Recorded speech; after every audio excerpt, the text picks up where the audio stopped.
Episode 8 की शुरुआत में हम लोग बेली रोजा को देखते हैं, जो कि देखती है कि वो एक अजीब सी जगह पर आ चुकी है और उसने शादी के कपड़े पहन रखे हैं। तभी उसके सामने उलिमिनस आ जाती है, जो कि उसे कांग्रेचुलेशन करती है इस ओकेजन के लिए। बेली रोजा को कुछ भी समझ नहीं आता है कि आखिर यहाँ पर हो क्या रहा है। तब यहाँ पर डीमन लॉर्ड आते हैं और वो बेली रोजा से कहते हैं कि तुम खूबसूरत लग रही हो। डीमन लॉर्ड अब उसे कहते हैं कि आज से तुम मुझे गोथल बुला सकते हो, क्योंकि आज से तुम मेरी वाइफ जो हो। ये सुनकर बेली रोजा काफी हैरान आती है। वहीं पर अब उलिमिनस बेली रोजा को बताती है कि आपकी शादी को सेलिब्रेट करने के लिए डीमन किंग इस पूरी दुनिया के ऊपर कब्जा करेंगे और ये दुनिया आपको वेडिंग गिफ्ट के तौर पर देंगे। वो सुनकर बेली रोजा काफी हैरान होती है और कहती है क्या मेरी शादी हो रही है? जिस पर गोसेल उसे कहते हैं और वो उसे कहते हैं कि तुम इतनी खूबसूरत हो, तुम्हें ये दुनिया देना चाहता हूँ। ये सुनकर बेली रोजा काफी डर जाती है और वो उसे कहती है नहीं, मुझे दुनिया नहीं चाहिए। तभी डीमन लॉर्ड अब उसके मुंह को पकड़ लेते हैं और वो उसे कहते हैं आई लव यू, और अब वो उसे किस करने वाले होते हैं। पर तभी अचानक से बेली रोजा की आंख खुलती है और उसे पता लगता है कि ये सब कुछ एक सपना था। वो अब डर जाती है और कहती है कि आखिर मुझे ऐसा सपना क्यों आया, मैं डीमन लॉर्ड के बारे में सोचना नहीं चाहती हूँ। वह पागलों की तरह चिल्लाने लगती है, जिसे देखकर सभी लोग अब उसे चुप होने के लिए कहते हैं।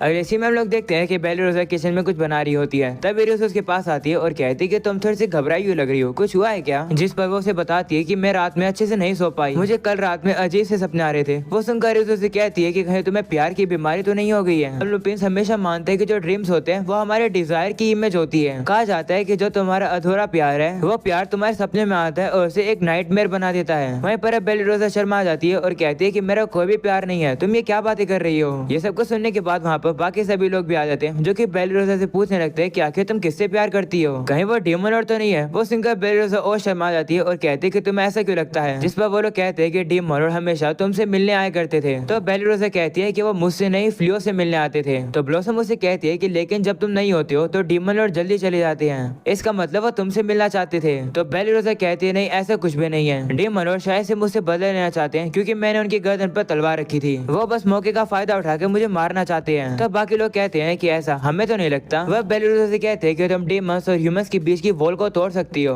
और डीमन से यानी डीमन लॉर्ड से दोस्ती कर सकती हो, जैसे फ्लियो और रिज ने करा है। तो रिज उन लोगों से कहती है कि मैं और फ्लियो दोस्त नहीं है, बल्कि हम लोग एक दूसरे से काफी प्यार करते हैं। वो सुनकर बाइलरी कहती है कि हम लोगों ने तुम दोनों की लव स्टोरी नहीं सुनी है, जरा सुनाओ तो। तब यहाँ पर हिया भी आ जाती है और वो रिज से कहती है कि मैं भी तुम्हारी लव स्टोरी सुनना चाहती हूँ। ऐसा तुम्हें फ्लियो में क्या दिखा जिसकी वजह से तुम उसे प्यार करती हो? तो रिज कहती है कि ये तो ऑब्वियस है, क्योंकि फ्लियो काफी ज्यादा दयालु है। उसके अलावा मैंने बाकी चीजों के बारे में सोचा नहीं, बट अगर मैं और सोचूं तो फ्लियो काफी ज्यादा सॉफ्टी है। जो लुपिन्स होते हैं वो बैटल करके अपने पार्टनर्स को ढूंढते हैं, पर जो फ्लियो है वो लड़ते समय काफी गलतियां करते थे। तो मुझे लगा कि मुझे उनकी मदद करनी चाहिए, फिर पता नहीं क्या हुआ, फ्लियो के साथ रहने के बाद मैं खुद सॉफ्ट हो गई। ये इतना ही बुरा नहीं है। तभी हम लोग देखते हैं कि वहाँ पर फ्लियो भी होता है, जो कि ये सारी बातें सुन लेता है और वो काफी शर्मा जाता है। तभी फ्लियो को वहाँ पर एक अलर्ट आने लगता है और वो कहता है कि मैंने एक मैजिक बैरियर को लगा दिया था सिटी के अराउंड, जिसे डीमंस और मॉन्स्टर बाहर रह सके, पर कोई ना कोई चीज बैरियर के अंदर आ चुकी है। तभी हिया भी कहती है कि मैंने भी डीमंस की पावर को सेंस किया। वो सुनकर बेली रोजा डर जाती है और कहती है कि क्या ये जगह खतरे में है? तो फ्लियो कहते हैं कि वो बैरियर जो है अभी तक टूटा नहीं है, इसलिए हम लोग को थोड़े समय के लिए सिटी पर निगरानी रखनी चाहिए। अगले सीन में हम लोग एक छोटी लड़की को देखते हैं और वो ऊपर उसी बैरियर को देख रही होती है जो कि फ्लियो ने लगाया था। अगले सीन में हम लोग मंत्री को देखते हैं, जो कि प्रिंसेस को बता रहा होता है कि फ्लियो ने हाल फिलहाल में हम लोग को कुछ गोल्ड कॉइन डोनेट किए, और वो जो गोल्ड कॉइन थे वो रोड गोल्ड कॉइन थे, जो कि कैशल में इश्यू हुए थे। ये सुनकर प्रिंसेस भी अब याद करती है कि जब वो फ्लियो की मदद लेने के लिए गई थी तो फ्लियो ने उसे मना कर दिया था उसकी मदद करने से, और कहा था कि वो ना ही डीमन से लड़ना चाहता है ना ही इंसानों से। तो बदले में फ्लियो अब उसे वो गोल्ड कॉइन देता है जो कि उसे मिले थे। वो प्रिंसेस से कहते हैं कि इनका यूज करके सिटी को वापस से रिबिल्ड कर लेना। सीन प्रेजेंट आता है जहाँ पर प्रिंसेस कहती है कि जो रोड गोल्ड कॉइन है वो अभी तक पब्लिक में डिस्ट्रीब्यूट नहीं हुए हैं, तो आखिर वो फ्लियो के पास कैसे है? जिस पर मंत्री बताते हैं कि रोड गोल्ड कॉइन को हमने एक बंदे को दिया तो था,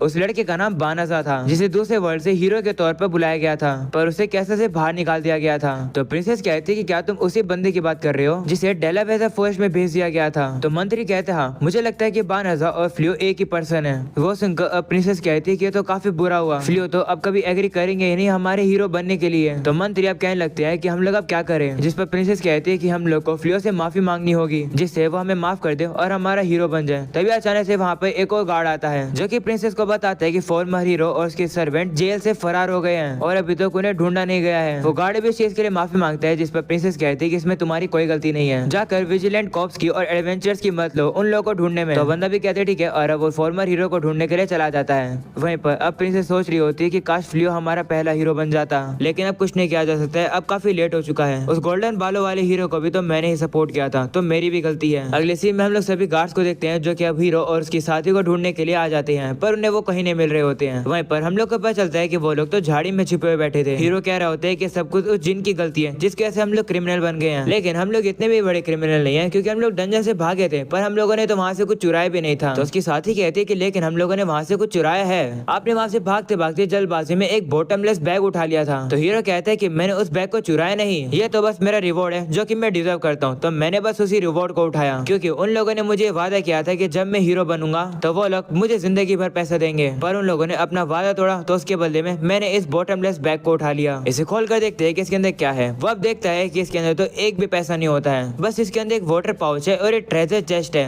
हीरो अब उस बैग के अंदर से उस चेस्ट को बाहर निकाल लेता है और अब सोचता है कि इसके अंदर से उसे कुछ कीमती चीज मिल सकती है, पर जैसे वो उसे खोलता है वो देखता है कि उसके अंदर तो बस एक शवल होती है। तभी अचानक से वहाँ पर गार्ड्स हीरो की आवाज सुन लेते हैं और अब आवाज सुनकर वो लोग वहाँ आते हैं और देखते हैं कि वहाँ तो हीरो होता ही नहीं है। तो वो गार्ड सब वहाँ से चले जाते हैं। हम लोग को पता चलता है कि हीरो ने जल्दी से उस शवल का यूज करके एक गड्ढा बना दिया था और अब वो लोग उसी गड्ढे के अंदर छिप गए थे। हीरो की साथी कहती है कि ये तो कमाल का शवल है, इससे तो इतना बड़ा होल इतनी जल्दी बना दिया। तो हीरो कहते हैं हाँ लगता है ये एक कैसल ट्रेजर है, पर अब वो हीरो सोचते हैं कि वैसे आखिर हम लोग यहाँ से बाहर कैसे निकलेंगे। और अब अगले सीन में हम लोग गोली में इसको देखते हैं जो कि डीमन लॉर्ड को बताती है कि वो अभी तक फ्लियो और उसके साथियों को नहीं ढूंढ पाई है। उसने अपने सभी गार्ड्स को भेजा था उन लोगों को ढूंढने के लिए, पर वो लोग उन्हें नहीं ढूंढ पाए हैं। ओलिम्पस डीमन लॉर्ड से कहते हैं कि शायद से वो लोग किसी दूसरी कंट्री में भाग गए हैं। तो डीमन लॉर्ड कहते हैं कि ऐसा नहीं हो सकता है, भले फ्लियो का मैजिक कितना ही पावरफुल हो, टेलीपोर्टेशन एक बंदे को उसी जगह पर भेज सकता है जहाँ पर वो बंदा पहले जा चुका हो, और फ्लियो को इस दुनिया में समन हुए ज्यादा समय नहीं हुआ है, तो ऐसा हो ही नहीं सकता है कि वो कंट्री छोड़कर जा सके। तब ये ओलिम्पस कहने लगती है कि मेरे ख्याल से आपको उन लोगों को ढूंढने की कोशिश नहीं करनी चाहिए, आपको हमारी आर्मी को लीड करने में फोकस करना चाहिए। अभी भले किंगडम के अंदर प्यूरिफिकेशन फैल रखा हो, हम लोग मैजिक बीस्ट को फ्रंट में भेज सकते हैं और उनके थ्रू हम लोग वहाँ पर मेल्शन स्प्रेड कर सकते हैं, इससे हमारी आर्मी आगे बढ़ पाएगी। अगर हम लोग इस मौके का फायदा उठाकर फुल हमला करें तो हम लोग कैसल को खत्म कर सकते हैं। यही तो डीमंस की विश है और ये विश पूरी हो जाएगी अगर आप ऐसा करोगे। तो ये सुनकर डीमन लॉर्ड काफी गुस्सा हो जाते हैं और वो उसे ही देखने लगते हैं और वो उसे कहते हैं कि क्या तुम भूल गई हो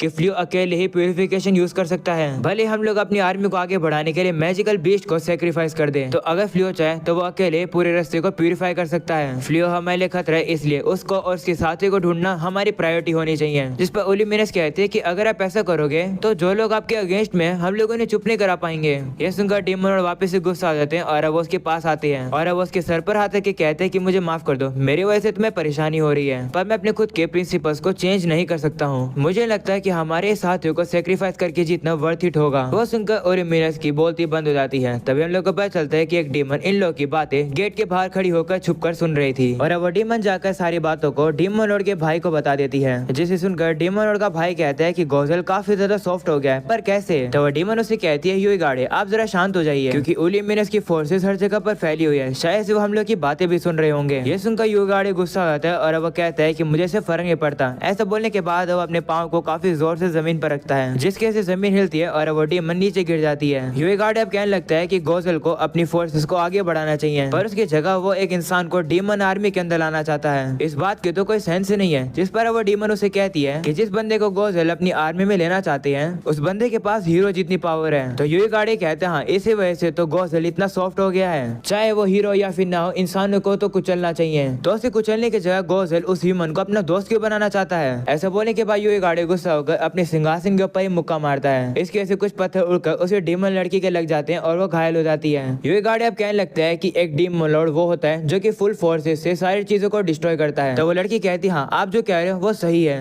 तो अब यूई गार्डे कहते हैं कि अगर चीजें ऐसी हो गई है तो मैं अपने भाई से सिंहासन छीन लूंगा और खुद डीमन लॉर्ड बन जाऊंगा और नया डीमन किंग बनने के बाद मैं क्लाइरोड किंगडम को डिस्ट्रॉय कर दूंगा। हर कुत्ते का समय आता है और अब मेरा भी समय आ चुका है। मजाक कर रहा हूँ, कुत्ते वाली लाइन मैंने खुद ऐड करी है। अगले सीन में लोग फ्लियो को देखते हैं जो कि मार्केट में आकर सारा सामान इकट्ठा कर लेता है जिसको उसकी नीड थी। रिस भी अब कहती है कि हम लोग को दूसरी कंट्री से भी रेयर खाना मिल गया है ना, मैं उन खाने को पकाने का वेट कर रही हूँ। तो फ्लियो कहते हैं ठीक है। जिसके बाद वो कहता है कि मेरे बैरियर ने मुझे अलर्ट किया है कि मेरे बैरियर के अंदर कुछ न कुछ घुसा है, पर अभी के लिए तो चीजें काफी नॉर्मल लग रही है। वो अब रिस से कहते हैं कि अभी भी हमारे पास थोड़ा सा समय है, तो क्या लंच पर चलना चाहोगी। तो रिस भी अब खुश जाती है और वो फ्लियो के कंधे में कंधा डाल के कहती है हाँ एक नई जगह खुली है जहाँ का खाना टेस्टी है, वहाँ चलकर खाना खाते हैं, वहाँ पर टेस्टी सोल्ट वाटर फिश मिलेगी। तो फ्लियो कहते हैं कि मैं उस जगह के बारे में जानता हूँ, ये किंगडम ज्यादातर माउंटेन से सराउंडेड है, तो उन दुकान वालों को काफी दिक्कत होती होगी उनके इंग्रेडिएंट्स को पाने में। वो लोग अब आगे जाते हैं और देखते हैं कि एक जो दादी होती है वो अब दुकान बंद करके जा रही होती है। ये देखकर फ्लियो और रिस उसके पास पहुंचते हैं और दादी से कहते हैं कि आप दुकान बंद कर रही हो क्या, पर क्यों। जिस पर दादी कहती है कि मैंने इस दुकान को काफी सालों तक चलाया है और इस दुकान को बंद करते समय समय मुझे काफी दुख हो रहा है, पर अभी मैं बूढ़ी हो चुकी हूँ तो न्यू सप्लायर्स को ढूंढना काफी मुश्किल है, तो मुझे दुकान बंद करनी पड़ रही है। बस उनका फ्लियो कहते हैं कि फिर पुराने सप्लायर्स का क्या हुआ। तो दादी बताते कि जब डार्क आर्मी के साथ लास्ट बैटल हुई थी हमारी, उस एरिया को डिफेंड करते समय मेरी वहाँ पर एक प्रेफर्ड वर्कशॉप थी जो कि वॉर की वजह से डिस्ट्रॉय हो गई, और जो सामानों को ट्रांसपोर्ट करने का रास्ता है वो भी खराब हो गया है। तब लगता है समय आ चुका है, मुझे रिटायर हो जाना चाहिए। ये सुनकर फ्लियो और इस काफी दुखी हो जाते हैं और अब वो लोग वहाँ से आ जाते हैं। वायरस कहने लगती है कि भले वॉर कितनी भी दूर हो रही हो, वॉर का इफेक्ट इस टाउन तक पहुँच गया है। तो फ्लियो कहते हैं हाँ, पर अगर देखा जाए तो न्यूज शॉप्स भी खुल रही हैं। इससे पता लगता है कि इंसान कितने कमाल के हैं। चलो इन सब बातों को छोड़ते हैं, हम लोग रेस्टोरेंट में आ गए, चलो यहाँ पर खाना खाते हैं। जिस पर इस भी कहती है ठीक है। वो लोग अब खाना खाने के लिए जा रहे होते हैं, लेकिन तब यहाँ पर बेली रोज आ जाती है और अब वो लोगों से कहती है कि मैं अपनी तरफ से तुम लोगों को खाना खिलवाना चाहती हूँ। ये सुनकर ये स्वर से दुखी हो जाती है क्योंकि वो फ्लियो के साथ अकेले खाना खाना चाहती थी।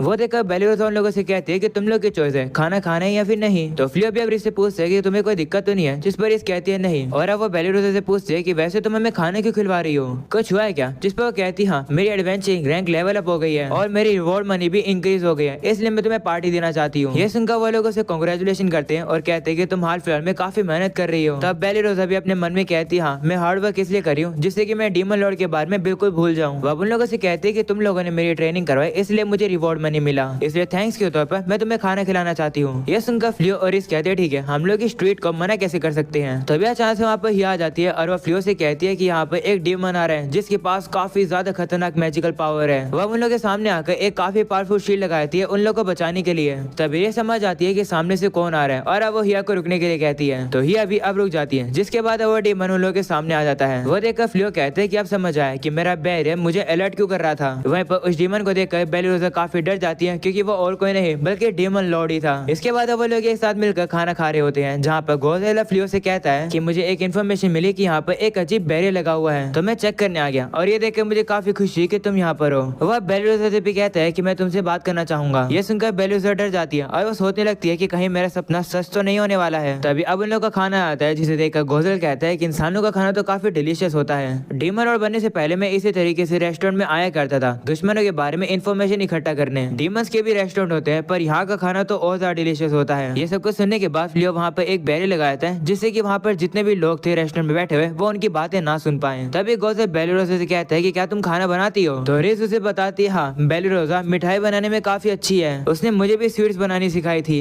पर स्वीट्स बनाना मेरे लिए थोड़ा सा मुश्किल काम है। ये सुनकर गोज़ेल बेली रोजा से काफी इंप्रेस होता है और उसे देखने लगता है। वहीं पर बेली रोजा तो अपने मुंह को साइड में ही कर लेती है। तभी फ्लियो गोज़ेल से कहते हैं कि क्या तुम ह्यूमन कल्चर के अंदर इंटरेस्टेड हो। जिस पर वो कहते हैं हाँ, कल्चर और मिलिट्री पावर एक दूसरे के प्रोपोर्शनल होते हैं। ये सुनकर बेली रोजा से कहते हैं कि इसका मतलब तुम इस समय पर भी दुश्मनों के बारे में इंफॉर्मेशन इकट्ठा कर रहे हो। तो वो कहते हैं हाँ, क्योंकि मैं अभी भी फ्लियो को अपनी आर्मी में लाना चाहता हूँ। वो सुनकर बेली रोजा से काफी गुस्सा होती है और कहती है कि तुम्हें पता है कि हम लोग अपनी जिंदगी कैसे जीते हैं, पर फिर भी तुम यहाँ पर आए हो हमारी जिंदगी को खराब करने के लिए। जिस पर गोज़ेल कहते हैं हाँ। ये सुनकर बेली रोजा खड़ी हो जाती है और कहती है कि तुम्हारी हिम्मत कैसे हुई। ये देखकर फ्लियो बेली रोजा को शांत होने के लिए कहता है। तब गोज़ेल कहते हैं कि इंसान भी हम लोगों के जैसे ही है, उन लोगों ने भी हमारी जिंदगी खराब करी है जैसे हम लोग तुम्हारी जिंदगी खराब करते हैं। इंसानों के लिए डीमंस की एग्जिस्टेंस खतरा है, तो हम लोग भी एक्सेप्ट नहीं करेंगे हमारी जिंदगी को खराब होना। ये सुनकर फ्लियो से कहते हैं कि हम लोग रिस्क के साथ काफी समय से रह रहे हैं पर अभी तक कुछ भी बुरा नहीं हुआ है, तो फिर कैसे खतरा। ये सुनकर गोज़ेल कहते हैं कि क्या तुम्हें नहीं पता। तभी फ्लियो को बताने लगती है कि डीमंस और इंसानों के बीच में एक सबसे बड़ा डिफरेंस होता है और वो डिफरेंस है मेल्शियम का। डीमंस और मैजिक बीस्ट मेल्शियम को कंट्रोल कर पाते हैं पर कुछ नहीं कर पाते हैं, और जो नहीं कर पाते उनके अंदर से थोड़ा थोड़ा करके मेल्शियम लीक होता रहता है। अगर वो जितना ही मेल्शियम है वो सारे एक जगह पर इकट्ठा हो जाए और अगर वो एक एरिया को पोल्यूट कर दे तो वो इंसानों के लिए हार्मफुल हो सकता है। ये सुनकर फ्लियो कहते हैं तो ये हुआ था डेलावेयर फॉरेस्ट के अंदर, वहाँ पर इतना सारा मेल्शियम इकट्ठा हो गया था। तभी रेस कहती है कि साहिब और जो हॉर्स मैजिक बीस्ट हमारे पास है वो मेल्शियम को कंट्रोल कर सकते हैं, तो कोई भी चिंता करने वाली बात नहीं है। तो फ्लियो कहते हैं हाँ, पर मुझे इस चीज की चिंता नहीं है। चिंता वाली बात यह है कि जो कॉन्फ्लिक्ट है ये काफी ज्यादा डीप है, जितना मैंने सोचा था उससे भी ज्यादा। तो गोज़ेल कहते हैं हाँ, डीमंस काफी मेरिटोक्रेटिक होते हैं, ज्यादातर तो खूंखार भी होते हैं और वो लड़ने के लिए काफी उतावले होते हैं। वह उन लोगों से कहता है कि माफ करना, मैं तुम लोग को अनकंफर्टेबल किया, अभी के लिए मैं जा रहा हूँ, हम लोग वापस फिर मिलेंगे। ऐसा बोलकर वो वहाँ से चला जाता है। वहीं पर फ्लियो और बाकी सभी लोग भी अब वहाँ से जाने लगते हैं। वहीं पर फ्लियो सोच रहा होता है कि जब मैं इस वर्ल्ड में आया और मुझे ये पता चला कि यहाँ पर डैम ह्यूमंस को बुरी तरीके से ट्रीट नहीं किया जाता है, वो जानकर मुझे काफी खुशी हुई। तभी वहाँ पर ब्लॉसम और बाकी सभी लोग भी आ जाते हैं। उन लोगों ने भी अपनी शॉपिंग पूरी कर ली है, वो लोग उन लोगों के साथ घर जाने के लिए आए हैं। तभी ब्लॉसम बेली रोजा को उदास देख कर कहती है कि कुछ हुआ है क्या, जिस पर वो कहती है नहीं। इसके बाद वो सभी लोग वापस घर जा रहे होते हैं। वहीं पर फ्लियो सोच रहा होता है कि इस वर्ल्ड में डीमंस और इंसानों के बीच में जो दीवार है वो काफी मोटी मोटी है, इतनी मोटी तो मेरे पुराने वर्ल्ड में भी नहीं थी। फ्लियो अब अचानक से रिस को पीछे से गले लगा लेता है। वो देखकर रिस उसे कहती है कि मैं खुश हूँ कि आप मुझे गले लगा रहे हो, पर अचानक से क्यों? जिस पर फ्लियो से कहते हैं कि मुझे थोड़ी देर के लिए तुम्हें गले लगाने दो। तो रिस भी मान जाती है और वो भी उसे हल्के से गले लगा लेती है। वहीं पर दूसरे हम लोग हीरो और हीरो की साथी को देखते हैं जो कि उस गड्ढे से बाहर निकलने की कोशिश कर रहे होते हैं। वहीं पर हीरो की साथी जैसे तैसे कर अब ऊपर पहुंच जाती है, पर वो पूरी तरीके से ऊपर नहीं चढ़ पा रही होती है और वो बीच में अटक जाती है। वहीं पर हीरो भी उसके पीछे था और वो जैसे अपने साथी का पिछवाड़े देखता है उसका ध्यान भटक जाता है, जिसकी वजह से उसका हाथ छूट जाता है और वो गड्ढे में वापस नीचे गिर जाता है। और अब इसी के साथ हो जाता है ये एपिसोड यहीं पे खत्म। अगले एपिसोड में हम लोग देखने वाले हैं कि वॉर शुरू हो गई है, जहाँ पर रिस और फ्लियो भी मिलकर बैटल में लड़ने वाले हैं। नेक्स्ट एपिसोड देखने के लिए जल्दी से चैनल को सब्सक्राइब कर दो। जैसे एपिसोड आएगा तुम लोग को इस चैनल पर मिल जाएगा, पर ऑल नोटिफिकेशन को जरूर से ऑन कर देना। आज के लिए इतना ही। वीडियो पसंद नहीं हो तो लाइक कर देना। मिलते हैं अगले एपिसोड के अंदर, तब तक के लिए बाय बाय।